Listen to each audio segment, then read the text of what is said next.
장 8절입니다.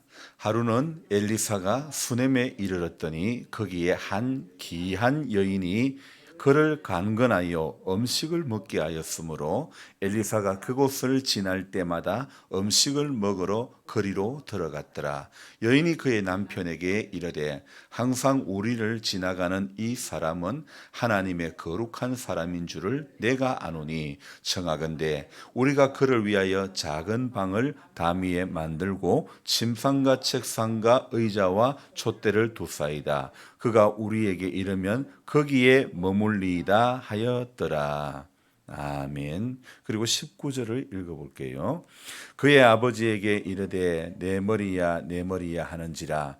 그의 아비가 사은에게 말하여 그의 어머니에게로 데려가라 하매 곧 그 어머니에게로 데려갔더니 낮까지 어머니의 무릎에 앉아 있다가 죽은지라. 아멘. 오늘 역대급으로 왜 이렇게 오늘 너무 적게 나오셨네. 너무 힘들면 억지로 기도할 수는 없습니다. 그래도 또 기도하면 또 힘을 주님이 주시는 줄 믿습니다. 그래서 너무 억지로는 아니더라도 하나님 앞에 기도하는 게 내가 살 길이다 이런 마음으로 하나님 앞에 기도하는 성도가 되어져야 될 줄 믿습니다. 자, 제가 몇 가지 문장들을 읽어드릴게요. 가난한 사람을 잔치에 초대하면, 하나님과의 동업을 거부하는 어리석은 사람들, 내가 널 어떻게 포기할 수 있겠느냐, 불의한 청지기가 우리보다 지혜롭다고 하신 까닭, 스스로 어렵다고 생각하는 치명적인 어리석음, 믿는다고 하지만 영생을 위하여 아무것도 준비하지 않는 사람들, 사람이 실족하는 두 가지 이유. 제가 지금 열거했던 문장들이 무엇이라고 생각이 되어집니까? 설교 제목이라고 해야 될까요? 제가 날마다 올리는 영상이 꼭두새벽 묵상이라는 것인데 줄여서 꼭새묵이라고 이름으로 여러 영상을 지금까지 400개가 넘게 올렸는데, 마찬가지로 날마다 기가 막힌 새벽이라고, 날마다 기막힌 새벽이라고, 날기새라고 김동호 목사님이 매일 올리는 영상의 제목이죠. 그래서 제가 열거했던 것은 날마다 최근 일주일간 김동호 목사님이 날기새에 올렸던 그 영상의 제목들입니다. 그중에 제 속에 아주 기억에 남는 것은 믿는다고 하지만 영생을 위하여 아무것도 준비하지 않는 사람들, 하나님과의 동업을 거부하는 어리석은 사람들, 사람이 실족하는 두 가지 이유, 어제 올려졌던 제목입니다. 정말 저는 그분이 올리는 영상, 사실 내용은 다 보지는 않았지만은 날마다 기막힌 새벽이라 해서 올려지는 그 영상, 지금 그 목사님은 은퇴 이후이고, 그리고 현역 시절 못지않게 날기새를 통해서 말씀을 전하고 있고, 또 에스겔 선교회를 섬기면서 많은 선교사님들을 지금 돕고 계십니다. 그것도 지금 암투병 중에 그런 귀한 일들을 하고 계시는 겁니다. 쉽지 않은 일이지만은 대선배 목사님이 고령의 연세에도 투병 중에도 지칠 줄 모르는 은혜가 있는 것은 주께서 그 목사님을 붙드심이겠지요. 이틀 전에 그가 올린 글에는 우크라이나에서 온 편지 일부를 소개하고 있는 것입니다. 그래서 제가 그 우크라이나에서 온 편지를 여러분에게 알려드리려고 합니다. 우크라이나에 남아 있는 분들에게 침낭과 식료품 그리고 의약품을 전달하고 계시는 선교사님으로부터 카톡 메시지를 받았습니다. 참 마음에 감동이 있어서 여러분하고 나누려고 합니다. 이렇게 이제 시작되는 내용인데요. 우크라이나에서 글을 보내주신 이 김 목사님에게 보내주신 그분이 이런 제목으로 글을 보냈습니다. 진정한 목자는 자기 생명을 내어놓는다.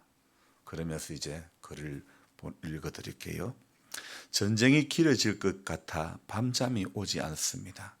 1차, 2차 우크라이나 국내까지의 배달은 모두 성공적이었습니다. 피난민들을 위한 성금은 에스겔 선교회를 비롯하여 벌써 여러 교회들과 함께 기도하는 성도님들의 결실로 채워져 갑니다. 심지어 스쿨 임팩트 주최로 평화 콘서트를 열어 후원 모금까지 하여 모든 성금을 전달해 주었습니다. 또 이 일에 내일처럼 적극적으로 협력해 준 불가리아 세 분의 선교사님들의 노고는 이루 말할 것도 없습니다. 우리는 다만 심부름꾼에 불과합니다.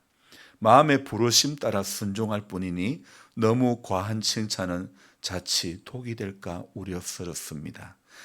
지금은 오로지 우크라이나의 한 사람에게라도 따뜻한 침낭 하나 더 전달하는 것이 단순한 목적입니다. 그래서 이 전쟁의 시련을 끝까지 잘 버텨주고 살아남아 달라는 간절한 기도만 우리에게 있습니다. 어제 로고스 교회 후임 발로자 목사는 러시아 군대로 포위당한 수도 키이우 도시를 뚫고 보리스필 로고스 교회까지 들어갔습니다. 그곳에는 식량과 생필품마저 떨어졌기 때문입니다. 그리고 25명을 구출하여 버니짜 중부 도시로 무사히 내려왔습니다. 그는 주일 예배를 마치고 또다시 올라가 40명을 구출해 오겠다고 합니다. 이것이 진정한 목자가 아닐런지요. 부디 아무 사고 없이 무사히 잘 다녀오기를 기도합니다. 사진으로 보니 우리 보리스필 로고스 교회는 아직 포격을 맞지 않아 그나마 다행입니다. 귀여운 빠샤의 딸들도 보고 싶네요.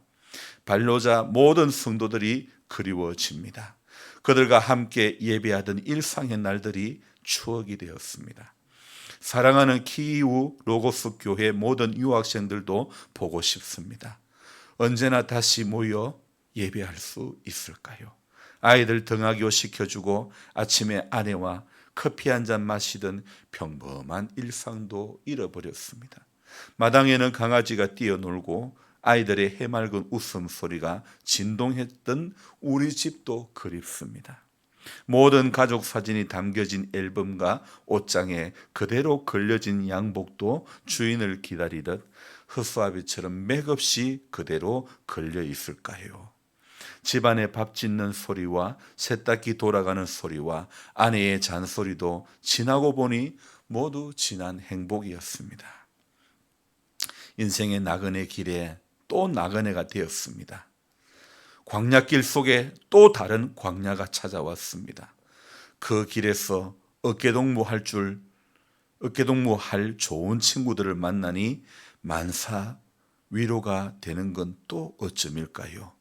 이번 주 2차 심부름을 마치고 연이어 한국에서 온 기독교 방송팀들과 함께 국경에서 피난민들을 만나 위로하고 통역하고 또 구호품을 사서 들여보냅니다. 벌써 오늘이 주일입니다. 전 지금 루마니아 수도로 내려와 김다희 선교사님 섬기는 교회에서 예배하려고 합니다. 샬롬 우크라이나. 이렇게 선교사님으로부터 김 목사님에게 카톡 메시지가 온 것입니다. 전쟁터에 남아있는 교인들과 난민들을 돕고 살리겠다고 다시 전쟁터로 들어가는 발로자라고 하는 목사님 이야기가 깊은 감동으로 남습니다. 지금 이 사역에 발벗고 나선 한국 선교사님들도 사실 다 난민인 셈입니다. 선교사님들은 지금 어떻게 생활하시는지가 궁금하고 염려가 됩니다. 난민들을 잘 도우시려면 선교사님들이 든든해야 하는데 지난번 지원할 때는 난민들을 위한 지원금과 함께 선교사님들을 위한 지원도 고려해야 할 것 같습니다. 전쟁이 길어질까 봐 걱정입니다. 빠른 종식을 위해서 함께 기도해 주십시오. 우크라이나의 소식을 들은 여러분 마음이 어떻습니까? 참으로 마음이 아픕니다. 재작년에 우리 교회에 왔던 송솔나무 선교사님도 지금 현재 그곳에 가서 피난민들을 돕고 있는데 후원을 받아서 차를 사서 열심히 난민들을 안전한 곳으로 지금 대피시키고 있습니다. 그는 플룻을 전공을 했기 때문에 그 플룻을 악기를 입에 갖다 대기만 하면 벌써부터 눈에 눈물이 글썽하다고 합니다. 얼마나 마음에 아픔이 컸으면 울기 시작할까요? 그만큼 전쟁으로 인해 몸과 마음이 많은 위로가 필요한 것이겠죠. 참으로 귀한 마음들이 모여서 전쟁 중에 있는 우크라이나 국민들에게 위로가 되었으면 합니다. 오늘 이 본문 우리가 읽었던 성경에도 위로가 필요한 한 사람이 등장합니다. 엘리사가 엘리야의 제자 엘리사가 수넴에 갔을 때의 일입니다. 성경은 오늘 이렇게 이야기하고 있습니다. 엘리사가 수넴에서 한 여인을 만났는데 오늘 8절에는 그 여인을 이야기할 때에 거기에 한 귀한 여인이 여러분 귀한이라는 단어에 한번 주목을 해봅시다. 한 귀한 여인이 이를 관건하여 음식을 먹게 하였으므로 엘리사가 그곳을 지날 때마다 날마다 음식을 먹으러 거리로 들어갔더라. 여기에 한 귀한 여인이라면 부유한 기부인이 될 수도 있습니다. 하여튼 어쨌든 이 여인은 제가 볼 때는 귀한 마음이 있는 분 같습니다. 그래서 날마다 엘리사가 그곳을 지날 때마다 음식을 먹으러 거리로 들어갔더라. 이 여인은 이름이 뭔지는 모르지만은 베풀 줄 아는 그런 여인이었습니다. 이 여인이 그의 남편에게 9절입니다. 항상 우리를 지나가는 이 사람은 하나님의 거룩한 사람인 줄을 내가 아노니. 이렇게 말하면서 우리가 그 사람을 위해서 숙소를 하나 만들어 줍시다. 그래서 여기를 지나가면 그 방에 머물게 합시다. 이런 청을 남편에게 하게 되죠. 그래서 숙소가 만들어지고 어느 날 엘리사는 거기서 쉬면서 자기 사한 게하시에게 이 집 주인을 좀 불러와라. 그래서 이 집 주인 이름은 모르지만 수넴 여인이라고 하는 이 여인을 불러오지요. 그리고는 자기 사안에게 너는 이렇게 말해라. 네가 이같이 우리에게 세심한 배려를 하는도다. 내가 너를 위하여 무엇을 하랴. 마치 솔로몬이 1,000번째 드리고 났을 때 내가 너 뭐 해줄까 그랬던 것처럼 엘리사가 사한 게하시에게 너는 이렇게 세심한 배려를 하니 내가 무엇을 해줄까. 그렇게 말하면서 여인의 호의에 대해서 뭔가 해주고 싶어졌는 것이죠. 그래서 여인이 엘리사의 사한 게하시에게 말합니다. 나는 아들이 없고 남편이 늙었나이다. 그렇게 말합니다.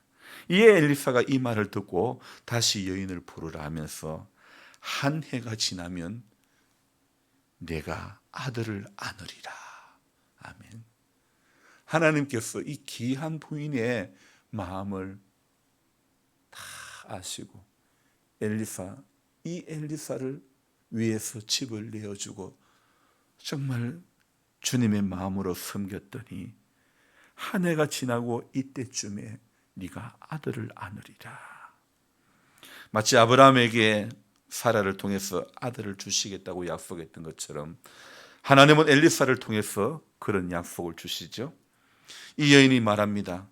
당신은 계집종을 속이지 마옵소서. 그렇게 이야기를 하죠. 그러나 실제로 한 해가 지났을 때 엘리사의 말대로 여인은 아들을 낳았다고 17절에 말하고 있죠. 이 아이가 자라면서 하루는 추수꾼들에게 나가니 그의 아버지에게 이르렀다가 갑자기 일사병 증세인지 내 머리야 내 머리야 하면서 고통을 호소하고 죽어가는 것입니다. 그래서 아버지는 빨리 사안에게 그의 어머니에게 데려가라고 말합니다. 아이는 낮까지 어머니 무릎에 앉아 있다가 그만 죽어버렸습니다. 여러분, 만약 이 상황을 내가 맞이했다면 여러분은 어떤 선택을 하겠습니까? 대성통곡을 하고 땅을 치고 울면서 아들 살려내라고 하지 않을까요? 오늘 수냄 여인의 선택은 21절입니다. 그의 어머니가 올라가서 아들을 하나님의 사람의 침상 위에 두고 문을 닫고 나와. 오늘 하나님의 사람을 위해서 10절에 방을 하나 꾸미고 거기에 책상을 하나, 침상과 책상과 의자와 촛대를 둡시다. 자기 남편에게 그렇게 청을 했죠. 그리고 하나님의 사람 엘리사가 그곳을 지날 때마다 머물렀던 그 방에 엘리사의 침상 위에 아이를 내려놓고는 문을 닫고 나와가지고 남편에게 말합니다. 여보, 산 한 명과 나귀 한 마리를 내게로 주십시오. 내가 하나님의 사람에게 달려갔다가 오겠다고, 돌아오겠다. 그렇게 이야기합니다. 그래서 엘리사를 찾아갑니다. 엘리사는 게하시를 시켜 26절에 너는 평안하냐? 너는 평안하냐? 내 남편이 평안하냐? 내 아이가 평안하냐? 그렇게 물어보라고 합니다. 여인은 26절 끝에 평안하다 이렇게 대답을 하지만은 실은 이 여인의 말은 평안하다였지만은 그러나 속은 문드러지는 그런 상황이 지금 아니었을까요? 곧이어 27절에 보면 이 여인은 하나님의 사람에게 나와서 그 발을 안아버립니다. 어떤 액션입니까? 이건 말을 못하겠다는 거 아닙니까? 그냥 발을 그냥 안아버리는 겁니다. 게하시는 그러면 안 된다 물리치려고 하지만은 엘리사가 말합니다. 가만히 두어라. 그의 영혼이 괴로워하지만은 여호와께서 내게 숨기시고 이러지 아니하셨도다. 이렇게 말합니다. 여인이 마음이 아파서 이제 드디어 말하기 시작합니다. 28절에 원망 섞인 듯한 모습인지 이렇게 말하죠. 내가 언제 아들을 구하더이까? 내가 언제 아들 달라고 그랬습니까? 16절에 아들을 준다 그럴 때 나를 속이지 마십시오. 주의 계집종을 속이지 마옵소서. 그렇게 했는데 내가 언제 그렇게 나를 속이지 말라고 말하지 않았습니까? 여인이 하는 말을 들은 엘리사는 게하시를 시켜 이렇게 말하죠. 너는 허리를 묶고 내 지팡이를 손에 들고 가라. 사람을 만나도 인사도 대답도 하지 말고 빨리 가서 내 지팡이를 아이 얼굴에 내려놓으라. 그리고는 곧 뒤따라 가게 됩니다. 게하시가 가서 먼저 지팡이를 내려놓지만은 소리도 없고 듣지도 아니합니다. 그래서 게하시는 엘리사에게 아가 깨지도 않습니다. 이야기를 하죠. 엘리사가 도착해서 보니 아이가 죽었는데 엘리사는 어떤 액션을 취하느냐? 사실 자기의 지팡이를 게하시에게 보냈으면 그 지팡이를 어떻게 우리 한번 추측해 보는 거예요. 그 지팡이를 통해서 아이가 살아났더라면 엘리사가 힘이 났을 텐데, 하지만 아이는 듣지도 소리도 없고 듣지도 아니했다. 그렇지만은 엘리사는 아이가 자기가 자던 침상에 놓여 죽어 있는 것을 보고 그는 이런 액션을 취합니다. 문을 닫고 하나님께 기도합니다. 그리고 34절에 엘리사는 이상한 행동을 취합니다. 아이 위에 올라 엎드려 자기 입을 그의 입에, 자기 눈을 그의 눈에, 자기 손을 그의 손에 대고 그의 몸에 엎드리니 아이의 살이 차차 따뜻하더라. 성경은 그렇게 이야기하고 있습니다. 엘리사가 내려서 집안에서 한번 이리저리 다니고 와서 다시 아이 위에 올라 엎드리니 아이가 7번 재채기를 하고 눈을 뜨게 되었습니다. 하나님의 사람 엘리사는 이 수넴 여인에게만 그의 사역의 전 과정에 행했던 기적 중에 2번이나 이 여인의 삶 가운데 행하게 되는 것입니다. 엘리사의 사역 제 3번째와 4번째 사역, 그러니까 매우 늙었고 아들이 없었고 남편이 늙은 이 여인의 삶 가운데 아들을 내년 이맘때쯤에 네가 아들을 안으리라. 그것이 엘리사가 이 여인에게 행했던 첫 번째 기적이고, 2번째는 엘리사가 죽은 그 아들을 살리는 이것이 바로 2번째며 엘리사가 행했던 기적 중에는 4번째 기적이죠. 두통을 호소하고 죽어버린 내 머리야 내 머리야 하며 아이가 쓰러져 죽어버릴 때에 그 죽음 이후에 수넴 여인의 반응이 중요한 거. 엄마 무릎에서 자듯이 죽어버린 이 아이, 이 엄마가 어떻게 반응했을까요?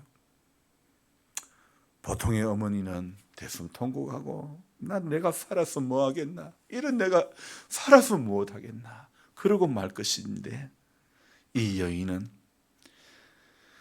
아이를 기적을 행하는 엘리사의 방에 침상에 뉘우고 문을 닫고 곧장 엘리사를 찾아갑니다. 저는 그것을 어떤 현상이라고 생각해 보야 될까 하다가 이렇게 잠정적으로 결론을 내립니다. 그녀에게 약속을 주셨던 사람을 향해서 찾아갔다는 것이죠. 그래서 약속을 해줬던 당사자를 향해서 찾아가는 겁니다. 성경 히브리서 11장 35절에 보면 이런 말씀이 있습니다. 여자들은 자기의 죽은 자들을 부활로 받아들이기도 하며, 오늘 이 수넴 여인이 이러했던 것입니다. 자기의 죽은 자들을 부활로 받아들이기도 하며, 오늘 이런 믿음이 우리에게 있어야 될 줄로 믿습니다. 아이의 죽음 앞에 울고불고 생난리를 피우는 것이 아니라 약속을 해준 엘리사를 찾아갔다는 것입니다. 이것이 그녀의 인생에서 가장 큰 행복을 되찾게 되는 길이 되고 말았습니다. 여러분, 성도는요, 어려운 일을 당하면 주저없이 하나님의 약속 앞에 나아가야 될 줄 믿습니다. 그래야 성도가 살아나는 역사를 경험하게 되는 것입니다. 약속으로부터 멀어지면 그 인생은 살았다 하나 실상은 죽은 인생이 될 수밖에 없습니다. 저와 여러분들이 상황은 어려워도 하나님의 약속 앞으로 가야 되는 것입니다. 약속의 말씀 앞으로 가야 되는 것입니다. 그것이 인생이 사는 길인 줄로 믿습니다. 앞서 이야기했던 우크라이나의 발로자라고 하는 선교사님, 그분은 진정한 목자는 자기 생명을 내어놓는다. 많은 사람들이 전쟁의 공포를 벗어나 도망을 갈 때, 피난을 갈 때 이분은 자처해서 들어가는 겁니다. 하나의 침낭이라도 더 전달해 주는 것이 자기가 지금 해야 될 사명임을 믿고, 어느 누군들 자기의 생명이 귀하지 않는 사람이 어디 있습니까? 하지만 전쟁의 공포를 경험하고 있는 우크라이나 국민들에게, 그 난민들에게 침낭 하나라도 더 전달하고 싶은 그 사명에 일상의 모든 것이 그도 깨어지고 그도 난민 신세지만은 주님의 마음으로 나아가는 그 길에 하나님의 함께 하심이 있기를 기도합니다. 아울러 우리도 바른 전쟁의 종식을 위해서 함께 기도하며 주님의 마음으로 우리가 나아가야 될 줄로 믿습니다. 그래서 모든 것이 상황이 아니라 할지라도 약속 앞에 가면 길이 열려질 줄로 믿습니다. 우크라이나의 전쟁, 이 모든 상황도 전쟁 중에서 전쟁은 이미 벌어졌지만은 이 가운데서도 하나님은 기도하는 사람의 기도를 외면치 않는 줄 믿습니다. 빠른 전쟁의 종식을 놓고 기도하면서 우리가 함께 주님의 마음으로 나아가기를 원합니다. 오늘 수냄 여인에게 행했던 두 분의 기적도 한 귀한 여인이, 오늘 한 귀한 선교사님이 진정한 목자가 되어서 자기 생명을 내어놓음으로 수많은 우크라이나 난민들에게 하나님의 사랑이 증거되어지는 것 아닐까요? 기도하겠습니다. 고마우신 하나님, 감사합니다. 원치 않는 전쟁으로 수많은 사람들이 아파하고 있습니다. 주님, 오늘 성경에 위로가 필요한 한 여인이 있었습니다. 사는 것은 그다지 힘들지 않은 것 같은데 이 여인의 삶 가운데 인생에 있어서 아들이 없고 남편은 늙었다는 것이 이 여인의 삶의 한이었던 것 같습니다. 그러나 하나님은 하나님의 사람 엘리사를 통해서 여인의 한 맺힌 인생 가운데 내년 이맘때쯤, 한 해가 지나 이맘때쯤 네가 아들을 안으리라, 이 약속을 주시는 것입니다. 하나님은 자녀를 낳지 못한 한나에게 한나의 뿔을 높여 주셨던 것처럼 오늘 수넴의 이름 없는 이 여인의 삶 가운데 하나님은 기적을 행하시는 하나님인 줄 믿습니다. 귀하게 얻은 아들이지만은 어느 날 두통을 호소하며 죽어버리고 말았습니다. 그때 여인은 믿음 없는 사람처럼 대성통곡하지 않았습니다. 하나님의 사람이 누웠던 침상에 누워놓고 문을 닫고 그를 찾아갑니다. 오늘 이것은 우리 믿음의 사람이 어떤 모습으로 기가 막힐 상황이 우리 앞에 놓여진다 할지라도 믿음의 사람은 어떤 모습을 보여야 할 것인가를 잘 우리에게 알려주는 예시가 되는 말씀인 것 같습니다. 우리는 하나님을 믿기 때문에 우리의 선택, 우리의 모든 모습들이 오늘 수넴의 이름 없는 이 여인처럼 하나님 약속을 찾아가는 인생이 되게 해 주옵소서. 어려운 상황 때문에, 문제 때문에 말씀 앞에 서는 인생이 되게 하여 주옵소서. 그러할 때에 인생의 길이 열려지는 줄 믿습니다. 하나님, 열왕기하 4장에 수넴 여인의 삶 가운데만 두 분의 기적이 있었습니다. 내 인생의 여정 가운데서도 하나님, 오늘 두 분의 기적을 경험하게 하여 주옵소서. 하나님이 열어가시는 놀라운 기적들을 경험하게 하여 주옵소서. 하나님은 오늘도 우리 가운데 일하시는 하나님인 줄 믿습니다. 그 하나님을 신뢰하는 믿음이 날마다 우리 가운데 더욱더 굳건히 서게 하여 주옵소서. 그래서 오늘 이 하루도 주님 때문에 감사하고 주님 때문에 감격해하고 주님 앞에 더 가까이 가는 우리 모두가 되어지게 하여 주옵소서. 아울러 전쟁의 공포 속에 난민이 된 우크라이나 많은 국민들을 불쌍히 여겨주시고 그들의 삶의 자리에 필요를 채워 주옵소서. 귀하신 예수님의 이름으로 감사하며 기도드리옵나이다. 아멘. 간절한 마음으로 주여 부르고 기도합니다. 주여! 주여!